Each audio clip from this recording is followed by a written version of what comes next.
Choose life. Protect your mental health. In 2019, suicide was the leading cause of death amongst African American youth. My name is Vann Orellana, a doctoral student at the University of Southern California. And today, I want to share with you a topic that hits close to home for me. A topic that over the past 10 years, I have become passionate about. Together, we will look at how mental illness impacts African American youth. We will dive into the life of a little girl. I want to introduce you to a young African American girl who shared her story with her youth pastor. Her story began like this. As a Black girl living with mental illness, I've been told plenty of times by other Black people, people in my community, and my own family, I shouldn't talk about my mental condition. I shouldn't talk about my struggles. Nobody wants to hear that. I'm not sad. I'm not depressed. Nothing's wrong with me. It's just all in my head. This can become frustrating and discouraging to hear. It often makes me feel like I'm an embarrassment. Something's wrong with me. Or I have a secret that I have to hide and not share with anyone.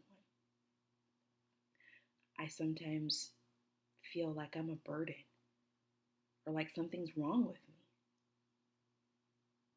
Am I the only person that deals with this? Are there other people in my community, in my family, that feel sad and don't know why?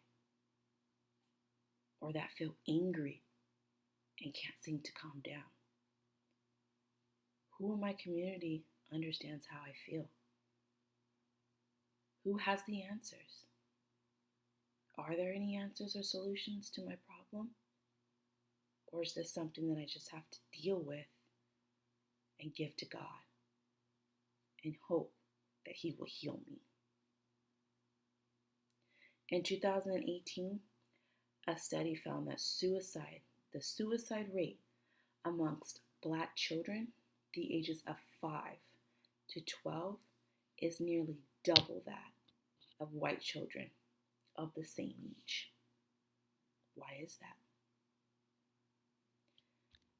The root of mental health stigma amongst Black people can be traced all the way back to slavery. At that time, it was commonly thought that enslaved people weren't sophisticated or smart enough to feel, to be depressed, to feel anxious, to maybe suffer from PTSD or other mental health disorders. It was thought at that time they weren't even human. Fast forward to today. Now, what is continuing to keep this community from acknowledging mental illness and wanting support? What is continuing to keep this community enslaved to their mental health disorders? What is continuing to keep this community from reaching out for support, help, and education? Stigma. We've said this word multiple times. Stigma, stigma, stigma. But what is stigma? One way that we can define stigma, mental health stigma, is negative attitudes and beliefs towards people who live with mental health disorders. Stigma, accompanied with judgment, can prevent Black and African Americans from seeking treatment for their mental health disorder. One study showed 60% of African American people believe that if you have a mental health disorder or condition, that's a sign of weakness. You're weak. You're crazy. And that leads me to discuss cultural beliefs and myths. Cultural beliefs among African Americans also impact their attitudes towards treatment and mental health. Myths such as, oh, this doesn't happen to us. We're strong, therefore we don't get depressed. Our God is able. It is not our portion. We're going to leave it up to God to heal us. And these misleading beliefs often create unnecessary boundaries and barriers to reducing and recognizing that treatment is needed. Where do we start? We identified stigma as the cause. But what's the answer?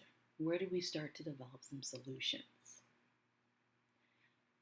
Reducing the stigma is one, educating is two, and providing culturally competent and culturally sensitive mental health services. So what does stigma reduction look like? More open conversations about mental health in a place that the community, the African American community, identifies as safe. That place could be the church, the school, or even their home. We also need more youth conversating about their experiences with mental health. Let's make these conversations open and welcoming. Let's normalize talking about feeling sad, feeling anxious, or feeling angry, and maybe not knowing why. Also explore the history behind the church and its importance to the African American community. Educate. How are we going to educate this population and community? We need to create and have creative ways to educate the community and provide needed validation and reassurance. Education on the signs of mental illness, such as depression, anxiety, and suicide, through the educational system. Bring this education and these resources to the schools, to the after-school programs. Make these resources accessible to our youth. Make this education a part of their academics. Also, after-school programs. Again, churches, malls, places that our youth visit regularly. We want to make this access to these resources and education as easy and convenient as possible. Lastly, culturally competent and sensitive mental health services. Did you know that today only 4.7% of psychologists are African American? 4% of child therapists are African American, and 3% of psychiatrists, child psychiatrists, are African American in the United States. That is such a small portion for such a large population to serve. More mental health providers of color and additional training to help understand the cultural challenges this population faces is a start. Finding a Black therapist is extremely important for our population of African Americans, but as you can see, very difficult and rare. Here are a few reasons why it would be impactful for the African American population to be served by therapists, clinicians, and psychiatrists that look like them. One survey surveyed over 300 African American youth and adults.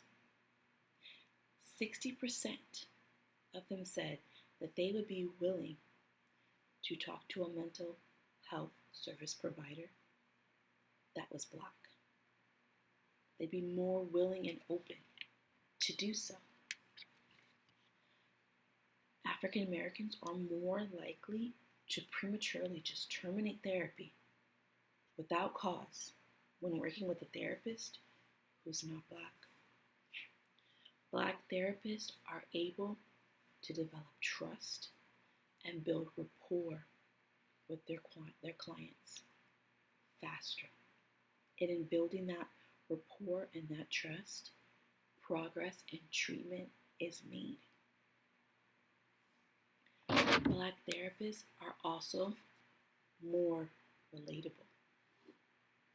So as we look back on these 3 pillars of reducing the stigma, educating, and providing culturally competent and culturally sensitive services, these are 3 ways that we can begin to help this population.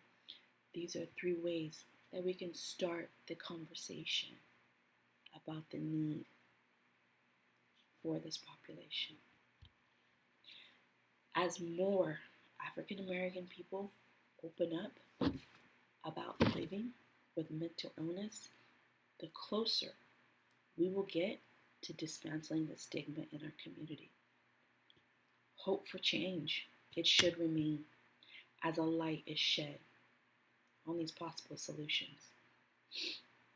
There is genuine camaraderie found in knowing that you, yes, you, are not the only Black person living with mental illness. Today, I ask you, if you are a parent, an educator in the schools, or just an advocate for youth, encourage your school districts and your community to make mental health a priority, especially for our African American youth. Another way of contributing is by donating your time as a volunteer with Young Visionaries Youth Leadership Academy. You can text YVYLA